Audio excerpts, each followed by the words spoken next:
Sutra Teratai yang menakjubkan. Bab 15, Kemunculan dari Bumi. Shinfa Siang Sutra Teratai episode 1479. Dari mana datangnya para bodhisattva yang memiliki kewibawaan dan kebajikan? Memiliki kekuatan untuk menundukkan segala kejahatan dinamakan kewibawaan agung. Memiliki jasa untuk melindungi dharma bajik dinamakan kebajikan luhur. Kewibawaan dan kebajikan agung dari para bodhisattva berasal dari penegakan kekuatan tekad mereka. Masing-masing memupuk kebajikan sesuai sifat mendasarnya untuk mengarah pada pencerahan sempurna. Kita harus bersungguh hati untuk menghayatinya dan harus memahaminya. Kewibawaan dan kebajikan. Kita sering mendengarkan dua kata ini. Orang-orang yang memiliki wibawa dan kebajikan dapat memimpin makhluk hidup. Kewibawaan dan kebajikan. Apa yang dimaksud dengan wibawa? Wibawa adalah memiliki kekuatan untuk menundukkan segala kejahatan dinamakan kewibawaan agung. Bagaimana kita dapat menundukkan segala kebiasaan buruk, niat pikiran jahat dan perbuatan jahat? Hal ini harus dengan bersungguh hati untuk mengubahnya. Mengubah ini tidak dapat dipisahkan dari suara dan rupa. Rupa adalah mengacu pada kita sebagai manusia, yaitu wujud kita. Ada sebagian orang yang sehari-harinya membina diri, dan pembinaan dirinya telah dilakukan selama bertahun-tahun, dan melatih diri ke dalam. Ketika orang melihat penampilan citra mereka, ada aura kewibawaan dan kebajikan semacam itu. Ada keagungan itu. Sama seperti murid Konfusius yang menggambarkan perilaku Konfusius yang sangat ramah tetapi tegas, berwibawa tetapi tidak mengis, sangat lembut namun memiliki sikap yang bermartabat. Ini yang disebut dengan kewibawaan dan kebajikan. Menurut ajaran Buddha, kewibawaan dan kebajikan adalah pembinaan diri yang harus dilakukan selama beberapa kehidupan, yang harus dikembangkan untuk waktu yang sangat lama sehingga memiliki kebajikan itu. Melatih dan mempraktikkan. Melatih ke dalam dan mempraktikannya keluar. Di saat kita melatih diri, akan memperoleh jasa pahala. Untuk memperoleh pahala, kita harus berusaha sedaya upaya. Harus terus berusaha sedaya upaya kita. Bersungguh hati dan harus memastikan hati kita tidak terganggu. Sebersih niat pikiran. Niat pikiran ini adalah pelatihan diri dan menerapkannya di dalam kehidupan kita sehari-hari. Inilah yang disebut dengan berusaha keras. Dharma meresap ke dalam batin, lalu dipraktikkan ke dalam kehidupan nyata. Masalah dan prinsip bersatu dengan Dharma. Yang mendengar memiliki Dharma, mempraktikkan dengan prinsip Dharma. Prinsip dan masalah dapat bersatu. Inilah kehidupan, berinteraksi dengan lemah lembut. Memperlakukan orang lain dengan ramah dan tidak bengis, sehingga orang lain tidak takut. Tidak takut tidak berarti menjadi semena-mena. Ini dinamakan kekuatan menundukkan dengan kewibawaan. Sang Buddha juga demikian, sangat berwibawa, sangat tegas dan berhati-hati, tetapi tidak mengakibatkan orang takut kepadanya. Malah sangat banyak orang yang senang ingin mendekati Buddha. Ketika bertemu semua niat jahat tidak berani timbul. Ini dinamakan kekuatan menundukkan kejahatan. Dengan memikirkan saja, melihat saja, mendekati saja, otomatis kekuatan jahat itu pelan-pelan terkikis. Inilah kekuatan kewibawaan yang menundukkan kejahatan. Ada kekuatan seperti ini. Kekuatan ini dinamakan kewibawaan agung. Selain itu, memiliki jasa untuk melindungi dharma bajik dinamakan kebajikan luhur. Dharma wajib ini agar dapat senantiasa melindunginya. Sebagai praktisi Buddha, kita harus melindungi Dharma. Hanya dengan melindungi Dharma, kita dapat menyebarkan Dharma.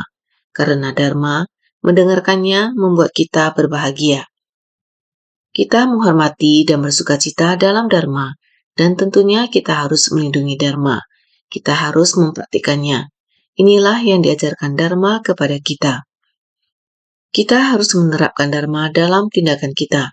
Kita tidak boleh melakukan hal-hal yang bertentangan dengan Dharma. Karena ketika orang mengetahui bahwa kita sedang mempelajari Dharma, mereka akan memperhatikan perilaku kita. Jika kita menjunjung dharma dengan baik, maka perilaku kita akan baik. Ini disebut melindungi dharma.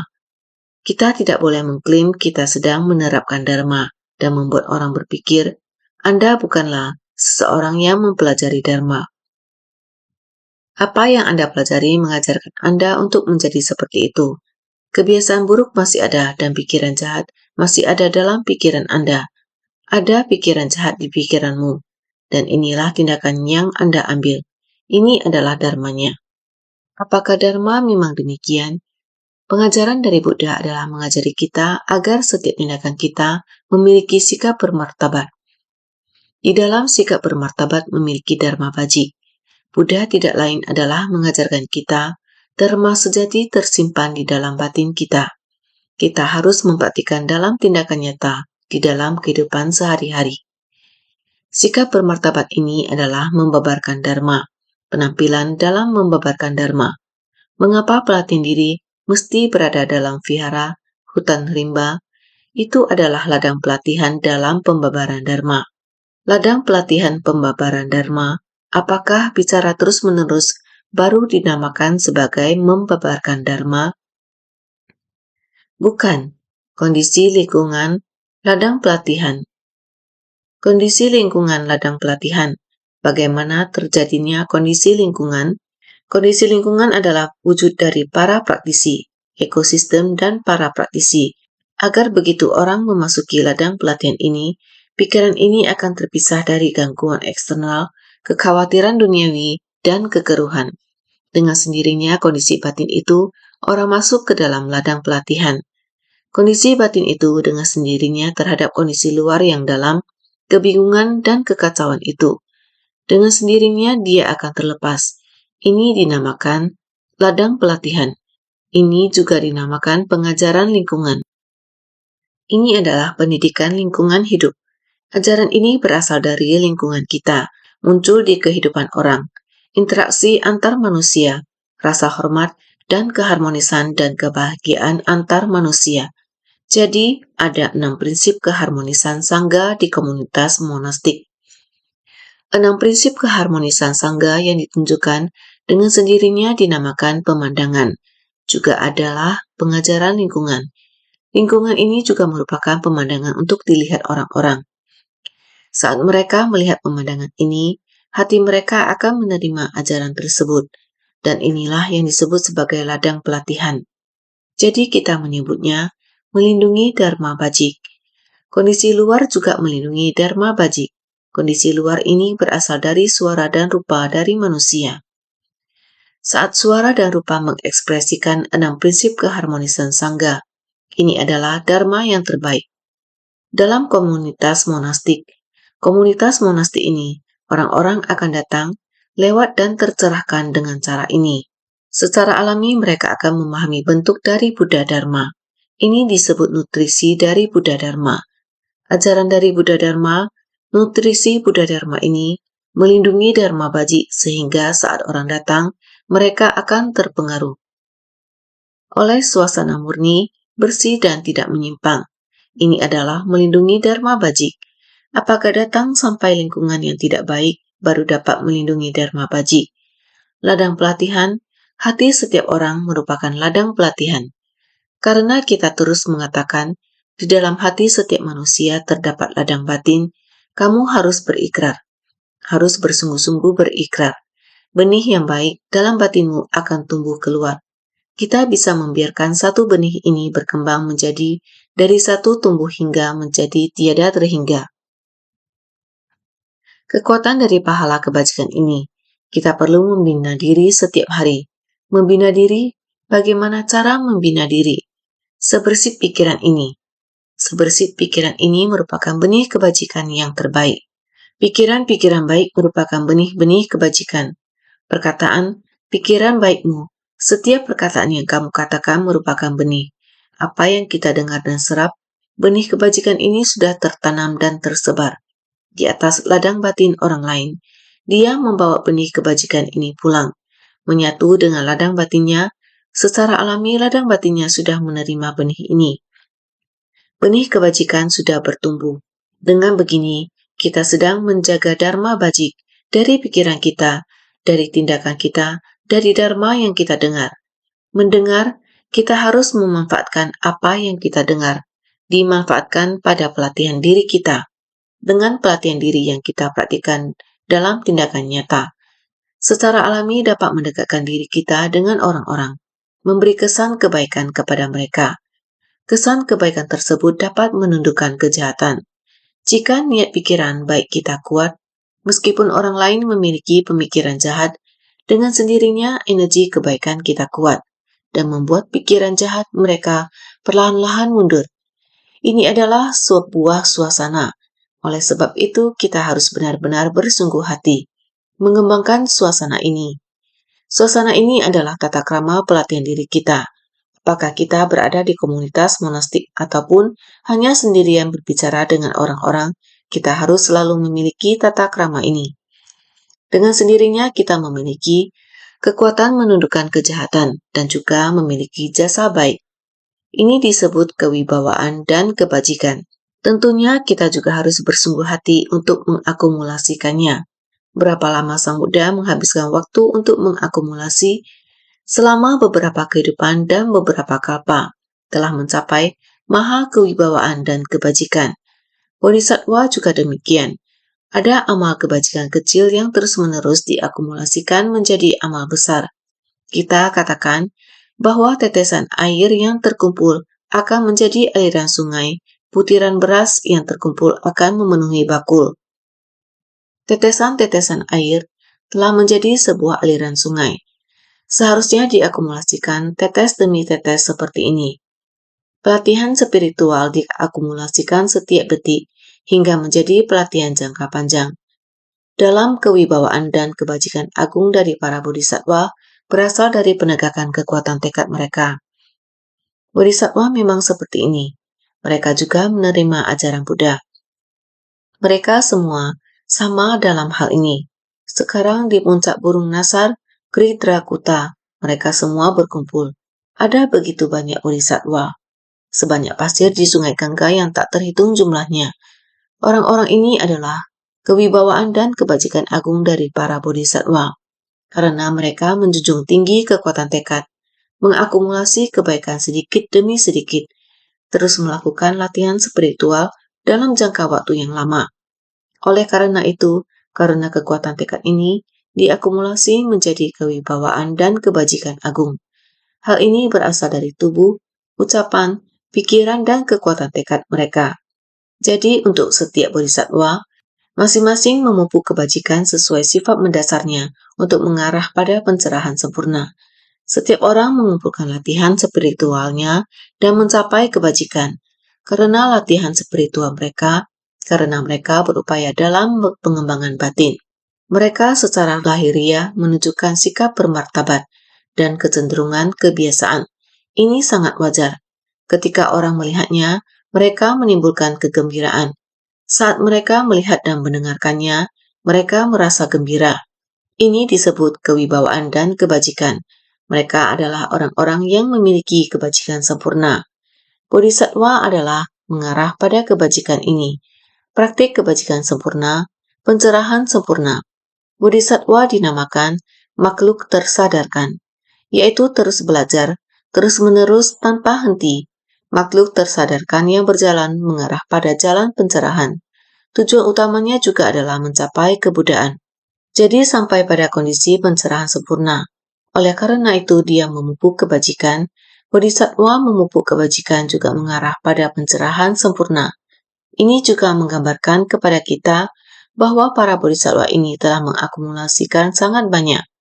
Dari mengakumulasikan pahala dan memupuk kebajikan, mengakumulasikan tanpa henti. Pahala kebajikan berasal dari demikian. Jadi ini juga adalah memiliki kewibawaan dan kebajikan. Jadi membina diri juga demikian terus-menerus mengakumulasikan. Pada awalnya mesti membangkitkan sebersih niat. Ini dinamakan membangkitkan tekad. Jadi kita sering melihat orang mengatakan, "Ayo, Anda sangat membangkitkan tekad." Sebenarnya membangkitkan tekad adalah membina diri. Yang paling penting adalah membangkitkan sebersih niat. Anda mulai dari tekad awal. Setiap menit, setiap detik, niat pikiran dari tekad awal itu. Setiap pikiran kita adalah niat awal. Karena niat awal Anda itu adalah paling antusias. Sekiranya kita dapat setiap saat memiliki niat pikiran yang begitu antusias. Dengan demikian, tekad hati kita itu akan ada arah tujuan. Akan sangat tekun bersemangat. Jadi arah tujuan. Arah tujuan bersemangat. Setiap saat adalah tekad awal tanpa henti mengarah pada tekun bersemangat. Begitu aktif. Dalam pembinaan diri, terpenting adalah membangkitkan tekad. Dengan bangkitnya tekad, barulah ada arah tujuan. Dengan adanya arah tujuan, barulah akan mencapai buah dari jalan. Kita hendaknya membangkitkan tekad untuk mengarah ke jalan. Juga dapat membuat orang lain membangkitkan tekad. Tekad ini sebagai faktor pendukung tambahan, sehingga suka pada kebijaksanaan agung dari Buddha dan membangkitkan bodhicitta. Kita manusia pada umumnya, pada awal membangkitkan tekad, kita sangat aktif. Tetapi makhluk awam sangat aktif pada awal membangkitkan tekad, penuh dengan rasa hormat dan cinta kasih, dipenuhi oleh keinginan mencari dan mengikuti tekad. Sebersihnya tersebut perlahan-lahan mereda, perlahan-lahan menjadi kendur, meskipun kita juga menuju ke jalan ini. Namun kita menjalaninya dengan perlahan, demikian menjadi tidak aktif lagi. Pada akhirnya, kita akan tertinggal di belakang orang lain. Oleh karena itu, keaktifan disebut giat bersemangat. Di dalam 6 paramita, terdapat upaya bersemangat. Dana, sila, upaya bersemangat. Meskipun bodhisattva telah melatih diri selama kehidupan ke kehidupan, mereka juga tidak bisa meninggalkan upaya bersemangat. Upaya bersemangat adalah tekad awal, sangat aktif. Upaya tanpa gangguan, bersemangat tanpa mundur. Tekad awal kita, tidak ada pikiran mengganggu yang masuk ke dalam batin kita. Ini disebut upaya. Bersemangat, kita juga tetap aktif dan bersemangat maju ke depan. Ini semua memerlukan kita untuk menjaga tekad awal kita, tanpa adanya pikiran pengganggu. Tekad awal kita tidak berubah, tidak ada pikiran yang mengganggu. Ketika maju ke depan, pasti tidak melambatkan langkah kaki. Tetap bergerak maju selangkah demi selangkah ke depan. Bodhisattva, upaya bersemangat ini adalah arah umum bagi mereka. Oleh itu, berderma dana paramita, kedisiplinan sila paramita, kesabaran santi paramita, upaya bersemangat widya paramita, meditasi dhyana paramita, kebijaksanaan prasna paramita. 6 hal ini ada di dalam segala praktiknya. Mereka menggunakan metode yang tidak terhitung untuk membimbing orang, tetapi tugas awal mereka adalah untuk menegakkan prinsip secara garis besar dan arah mereka. Ini adalah upaya bersemangat. 6 faktor ini tidak boleh kekurangan satupun. Ini disebut arah tujuan. Adanya arah tujuan baru dapat mencapai buah dari jalan. Jadi kita semua harus bertekad. Kita hendaknya membangkitkan tekad untuk mengarah ke jalan. Kita harus membentuk aspirasi untuk menuju jalan ini. Karena kita telah menemukan jalan ini, kita harus maju ke depan, juga dapat membuat orang lain membangkitkan tekad. Kita sendiri tidak boleh hanya rajin. Kita semua harus rajin bersama-sama. Kita harus dengan tekun menuju jalan tersebut dan membantu semua orang maju ke arah itu bersama-sama. Ketika kita sendiri yang membentuk aspirasi, kita juga berharap orang lain juga ikut membentuk aspirasi bersama kita. Tekad ini sebagai faktor pendukung tambahan. Kita harus membentuk aspirasi seperti ini. Jadi kita bisa menumbuhkan jalinan jodoh baik kita setiap hari. Dengan cara ini, jalinan jodoh baik kita bisa terus bertumbuh setiap harinya. Kemudian, kita dapat terus-menerus mengubah makhluk hidup secara luas. Setiap orang yang melihat kita akan bersukacita. Mereka akan mendekat kepada kita dan akan mampu melenyapkan pikiran-pikiran jahat dan ajaran-ajaran jahat. Ini adalah ajaran yang paling penting bagi kita untuk mencerahkan hati manusia. Oleh karena itu, kita membentuk aspirasi, suka pada kebijaksanaan agung dari Buddha. Karena itu, kita harus mencari ajaran Buddha. Suka pada kebijaksanaan agung dari Buddha.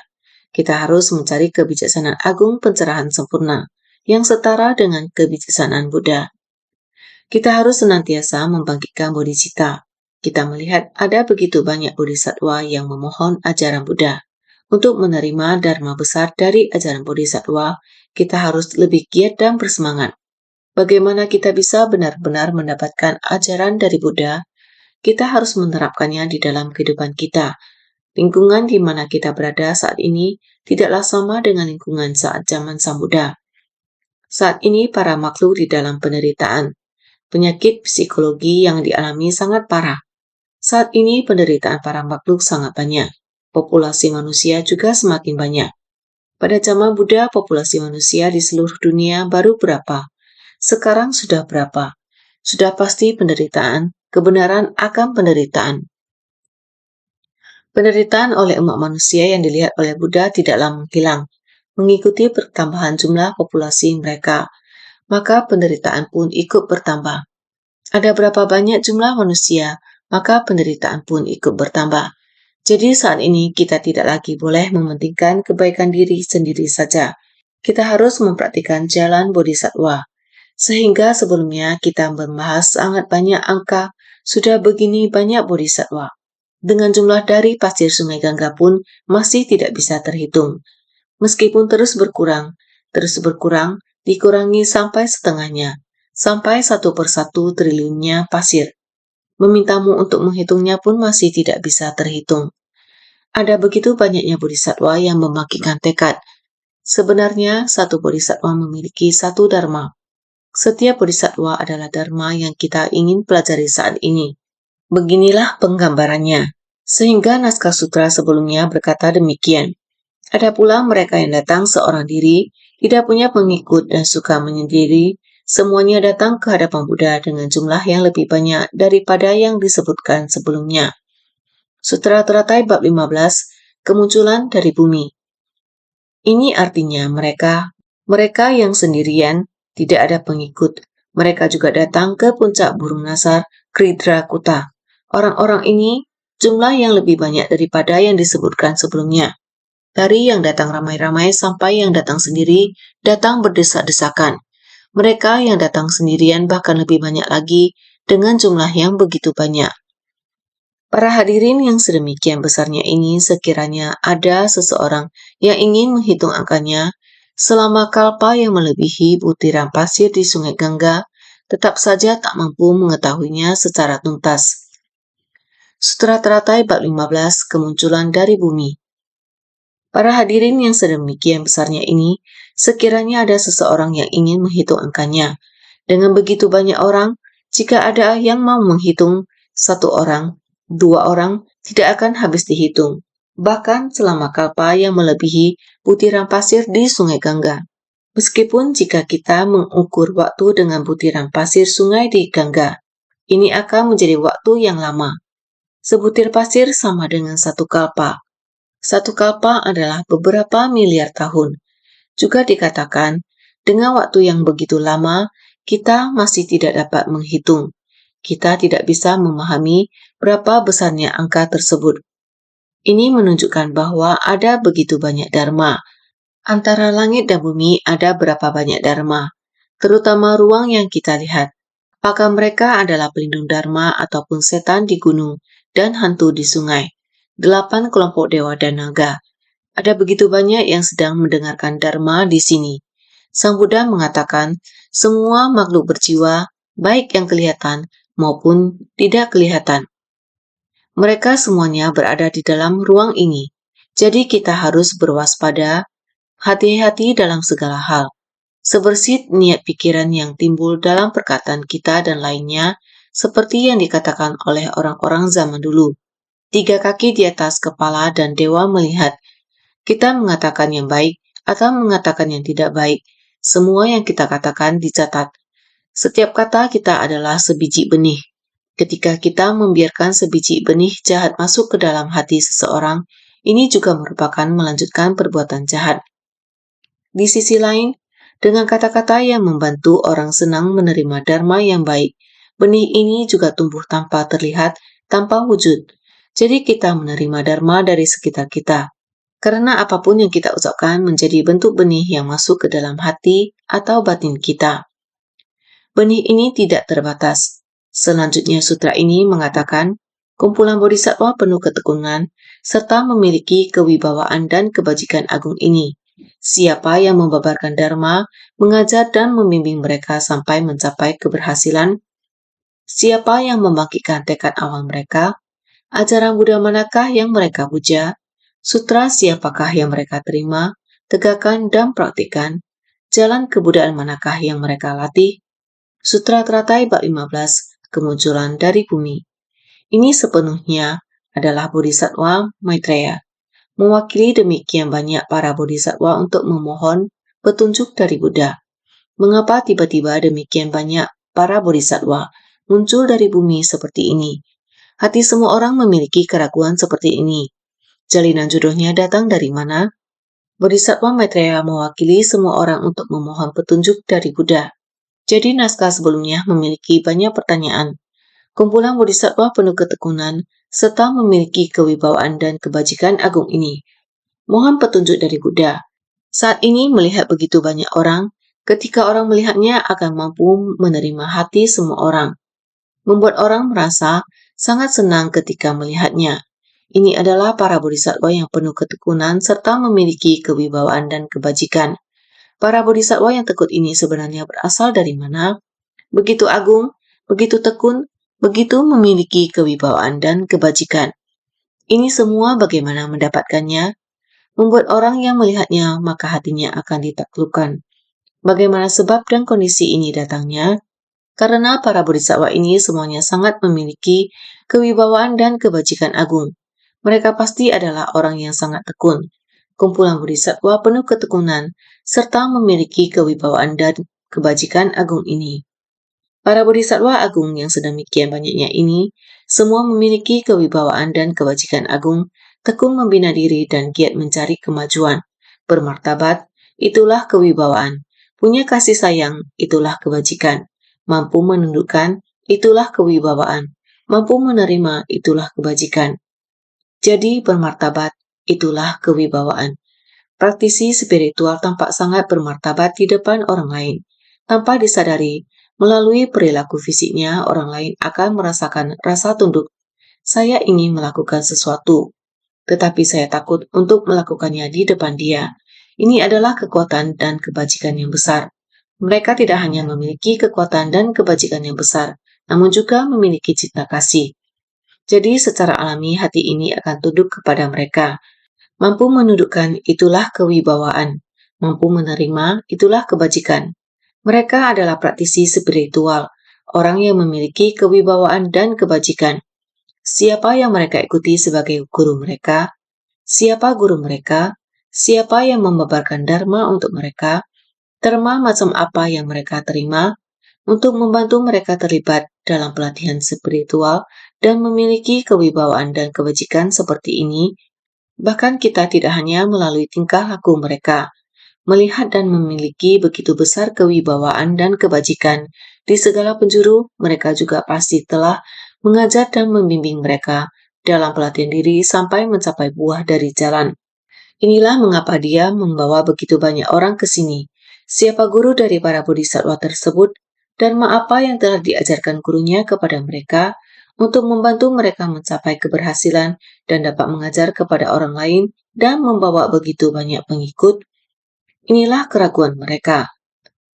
Siapa yang membabarkan dharma, mengajar dan membimbing mereka sampai mencapai keberhasilan? Sebagai murid dari siapa? Siapa yang membabarkan dharma kepada mereka, mengajar dan membimbing mereka dalam pelatihan sampai mencapai buah dari jalan? Menanyakan siapa yang membabarkan dharma, mengajar dan membimbing mereka. Artinya mereka yang memperoleh manfaat dari mendengar dan merenungkan, tidak mungkin tidak belajar dari guru. Siapa guru yang mengajari dan membukakan jalan pemikiran masih tertutup? Juga bertanya, dia membabarkan dharma, mengajar dan membimbing. Orang ini yang dia dapatkan, seharusnya diri sendiri mendapatkan manfaat yang sangat besar. Gurunya siapa? Jika dia tidak mendapatkan manfaat yang sangat besar, tidak mendapati bahwa dhamma tersebut sangat bagus, dia setelah mendengarkannya, dia lalu juga bersungguh hati untuk merenungkannya, menyebabkan di dalam batinnya tersebut dharma yang diajarkan, metode pengajarannya. Jika tidak demikian, maka mana mungkin bisa untuk membimbing begitu banyak orang lagi. Ini bukan tidak ada guru dan diri sendiri bisa memahaminya. Pasti ada guru yang mengajarkannya untuk bagaimana menerima dan mengajarkan Dharma kepadanya. Dia belajar dari guru yang mana, maka terus mengejar untuk bertanya, siapakah guru dari para bodhisattva ini? Master atau sefu dari para bodhisattva ini adalah siapa? Para bodhisattva ini sebenarnya menerima Buddha apa? Menerima pengajaran dari Buddha yang mana? Yang membuat mereka mendapatkan arah yang begitu bagus, yang membangkitkan jalan pemikiran yang masih tertutup tersebut. Artinya sebidang jalan kebenaran ini begitu besar bidangnya, tetapi rumput liar, ilalang dan ranting begitu banyak. Ada sebuah arah, pemandu arah menuju itu, membuat dia tahu harus bagaimana berjalan di arah ini. Mereka lalu berusaha keras untuk membuka rumput liar ini. Telah terbelah dan terbuka. Wah, sebuah jalan kebenaran disebut seketika tercerahkan. Membuka rumput liar, hutan liar semacam ini, dengan demikian mendadak terdapat sebuah jalan yang rata dan lebar. Bisa membuka jalan ini, pasti ada orang yang memandu arahnya. Sebenarnya siapa? Arah ini ada di mana? Jadi, siapa yang membangkitkan tekad awam mereka? Ajaran Buddha manakah yang mereka puja? Biasanya mereka memuja ajaran dari Buddha yang mana? Siapakah yang membangkitkan tekad awam mereka? Artinya bagi seseorang yang dengan cita-cita yang menjangkau jauh, langkah awalnya adalah paling penting. Lalu siapa yang memberikan panduan pada mereka? Sebenarnya dari siapakah yang mula-mula membangkitkan sebersih tekad awal mereka? Siapakah orang itu? Orang-orang yang ajarannya biasa dipuja mereka. Orang-orang yang menunjukkan arah kepada mereka. Dan sekarang mereka senantiasa memuja jalan ini dan dharma ini. Sama seperti insan suci kita, melakukan pekerjaan di suci, silsilah ajaran dan mazhab kita, memberikan sebuah arah bagi kita, bagaimana kita dapat membuka jalannya, dan bagaimana kita menapakinya. Kita juga memiliki sebuah arah, kita juga memiliki sebuah mazhab. Tujuan dari mazhab kita adalah mengikuti arah ini untuk menjalaninya. Ini juga mesti mempunyai silsilah ini dan harus punya petunjuk jalan dari Allah ini. Lalu semua orang mesti mulai giat dan tekun untuk membuka jalan yang besar ini. Ini adalah prinsip kebenaran yang sama, agar dapat menyebarluaskan pintu Dharma ini. Kita harus memiliki suatu silsilah Dharma. Kita harus memiliki arah, dengan demikian agar dapat menyebarluaskan ajaran, jadi kita mesti memuja dan menyebarkan. Untuk menyebarkan ajaran, lakukan saja hal benar. Demikian sudah tepat. Maka dengan kedatangan para bodhisattva ini, Maitreya selalu hendak menanyakan tentang asal mula dari para bodhisattva ini dan bagaimana mereka, siapa yang membangkitkan tekad awal mereka, dari mana mereka membangkitkan tekad pada awalnya, mengapa ada begitu banyak orang yang senantiasa menapaki jalan seperti ini. Kita juga mesti memahami bahwa jalan sepanjang puluhan ribu mil juga dimulai dari satu langkah pertama. Kita harus mengayunkan langkah yang pertama. Tak peduli apakah itu 90.000 atau 100.000 mil, kita harus mengayunkan langkah awal. Harus ada yang memandu untuk menunjukkan bagaimana berjalan ke arah tersebut. Sutra siapakah yang mereka terima, tegakkan dan praktikkan. Sutra mana yang mereka terima, tegakkan dan praktikkan. Jalan mana yang mereka tapaki, jalan kebudayaan manakah yang mereka latih. Buddha siapa yang mereka metode ini, Buddha siapa yang memberi metode ini kepada mereka, membantu mereka untuk membangkitkan tekad awal. Sutra siapakah yang mereka terima, tegakkan, dan praktikkan, jalan kebudayaan manakah yang mereka latih. Sutra dari siapa yang mereka terima, tegakkan, dan praktikkan, jalan kebudayaan dari Buddha manakah yang mereka latih.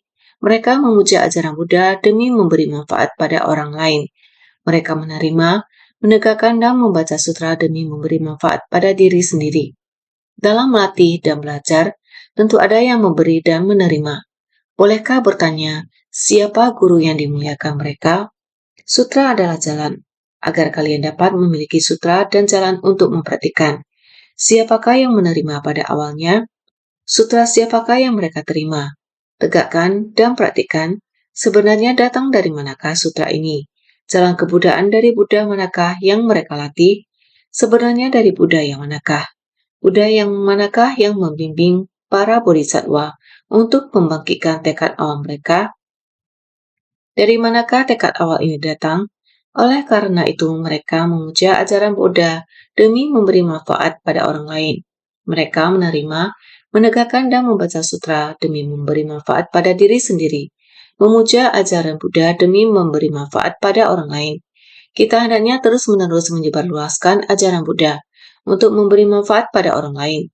Kita terus-menerus membaca dan mendengarkan sutra untuk memberi manfaat pada diri sendiri, memberi manfaat pada diri sendiri dan orang lain. Kita hendaknya terus-menerus melatih diri, sehingga ke atas mencari jalan, kebudayaan dan ke bawah membimbing para makhluk. Sambil kita mendengarkan Dharma, kita juga mempraktikkan, melakukan semua hal yang memberi manfaat untuk para makhluk. Kita hendaknya melakukannya, ini semua pasti memiliki metode. Bagaimana cara kita menerima Dharma? Bagaimana cara mengajar dan menerima Dharma? Bukan tidak ada yang mengajarkan Dharma untuk kita. Apabila tidak ada orang yang mengajarkan Dharma, lalu bagaimana kita dapat menerima Dharma? Oleh karena itu, dalam melatih dan belajar, tentu ada yang memberi dan menerima. Bolehkah bertanya siapa guru yang dimuliakan mereka? Terus-menerus belajar dan menerima Dharma. Sekarang kita dapat melatih diri dan belajar Dharma. Pasti ada orang yang mengajar, memberi dan kita menerima. Pasti ada. Oleh karena itu, bolehkah bertanya siapa guru yang dimuliakan mereka? Bagaimana makna mendasar datang? Sebenarnya siapa gurunya? Inilah yang ingin Bodhisattva Maitreya pahami. Naskah sutra selanjutnya. Para bodhisattva ini memiliki kemampuan gaib dan kekuatan kebijaksanaan agung. Tanah-tanah pada 4 penjuru bergetar dan retak. Semuanya muncul dari dalamnya. Bagawan, kami sebelumnya belum pernah menyaksikan hal demikian. Semoga bersedia untuk memberitahukan pada kami akan nama dari tanah asal mereka. Sutra Teratai Bab 15 Kemunculan dari Bumi. Ini berarti terus-menerus memuji para bodhisattva yang muncul dari tanah. Bodhisattva ini semuanya luar biasa. Mereka pasti datang dari suatu tempat. Mereka tidak datang begitu saja. Mereka pasti datang dari suatu tempat. Jadi kata orang-orang ini, para bodhisattva ini pasti memiliki kekuatan spiritual yang besar dan kekuatan kebijaksanaan yang besar. Mereka bukan orang biasa. Mereka pasti adalah bodhisattva yang memiliki kondisi sebab dan akibat. 2 patah kalimat pertama memuji kebajikan mereka. Berdiam di angkasa menunjukkan kemampuan gaib mereka. Berbagai metode untuk memberi pujian menunjukkan kekuatan dari kebijaksanaan mereka. Jadi bagaimana mereka bisa datang ke sini dengan kekuatan spiritual mereka yang besar dan kekuatan kebijaksanaan yang besar. Mereka bisa muncul dari bawah. Tanah tiba-tiba terbelah dan bodhisattva ini muncul dari dalamnya. Kekuatan macam apa itu yang menyebabkan munculnya begitu banyak bodhisattva? Khususnya mereka muncul dari segala arah. Dia berharap Sang Buddha dapat menjawab pertanyaan-pertanyaan ini. Para bodhisattva ini memiliki kemampuan gaib dan kekuatan kebijaksanaan agung. Tanah-tanah pada 4 penjuru bergetar dan retak, semuanya muncul dari dalamnya. Mereka memiliki kemampuan gaib besar dan kekuatan dari kebijaksanaan besar. Tanah retak terbuka sendiri dan semuanya muncul dari bumi. Di bawah dari 4 penjuru, mereka memohon jawaban akan asal mereka. Kumpulan yang bermunculan ini tidaklah datang dari jauh, pasti datang dari suatu tempat. Semoga Buddha dapat memberitahukan nama sebutan dari tanah-tanah mereka. Jadi seperti mereka yang muncul dari bumi, tidaklah datang dari jauh, pasti datang dari suatu tempat. Sebenarnya ada di mana? Pasti ada titik awalnya. Ada titik awal. Tidak peduli dari mana dia muncul, pasti ada titik awal. Semoga Buddha dapat memberitahukan tanah-tanah mereka. Tolong beritahu Sang Buddha orang-orang ini sebenarnya berasal dari negara mana, sebab dan kondisi seperti apa, dan apa nama sebutan yang mereka miliki, artinya meminta Sang Buddha untuk memperkenalkan orang-orang ini berasal dari mana. Sama seperti bodhisattva kita yang pulang dari luar negeri, juga memperkenalkan satu persatu, memperkenalkan saya berasal dari negara mana, nama saya siapa, bagaimana saya berjalan di Ceci, dan berapa banyak hal yang telah saya lakukan. Juga harus memperkenalkan diri. Jadi dunia Buddha dan dunia kita semuanya sama. Jadi, Bhagawan, kami sebelumnya belum pernah menyaksikan hal demikian. Semoga bersedia untuk memberitahukan kepada kami akan nama dari tanah asal mereka. Berkata pada Buddha Bhagawan kalau belum pernah menyaksikan sebelumnya, memohon agar diberitahukan tentang nama dari tanah asal mereka. Bhagawan, saya belum pernah melihat orang-orang ini, juga tidak tahu peristiwa ini. Terjadi karena sebab dan kondisi pendukung yang bagaimana, demikian banyaknya orang, dari segala penjuru, muncul dari bumi, hal ini semuanya belum pernah kami lihat. Belum pernah melihat situasi ini. Memohon kepada Sang Buddha segeralah menjelaskan kepada kami, orang-orang ini berasal dari tanah negeri mana. Ini karena belum pernah melihat. Belum pernah melihat orang-orang ini. Sangat banyak. Memohon agar diberitahukan tentang nama dari tanah asal mereka. Inilah yang sangat diharapkan oleh Buddha Maitreya. Berharap dapat menghayati sebab dan kondisi kedatangan mereka. Memahami setiap bodhisattva. Proses mereka membina diri dalam jangka waktu yang lama ini. Menghimpun praktik pembinaan diri. Bagaimana asal mulanya sehingga dapat menghimpun demikian. Setiap orang melakukan pembinaan diri. Setiap orang membina diri. Setiap orang membina diri. Di dalam batin setiap orang dipenuhi oleh dharma yang membuat orang lain terkesima. Sebenarnya jalinan jodoh ini ada di mana? Memohon kepada Buddha Sakyamuni untuk memperkenalkannya dengan sungguh-sungguh. Betul, bagaimana memperkenalkannya? Sedemikian banyak. Saat Sang Buddha akan mulai memperkenalkan satu persatu, adalah untuk membantu kita semua agar dapat memahami dharma ini. Isi dari dharma tersebut, maka ini disebut sebagai aspek pokok. Sebelumnya adalah aspek jejak, sekarang adalah aspek pokok. Adalah untuk menjelaskan dari penampilan kembali kepada prinsip kebenaran. Maka, terdapat begitu banyak bentuk, semuanya dikumpulkan. Isi dari prinsip kebenaran tersebut akan mulai dijelaskan dengan sungguh-sungguh. Kita benar-benar harus giat.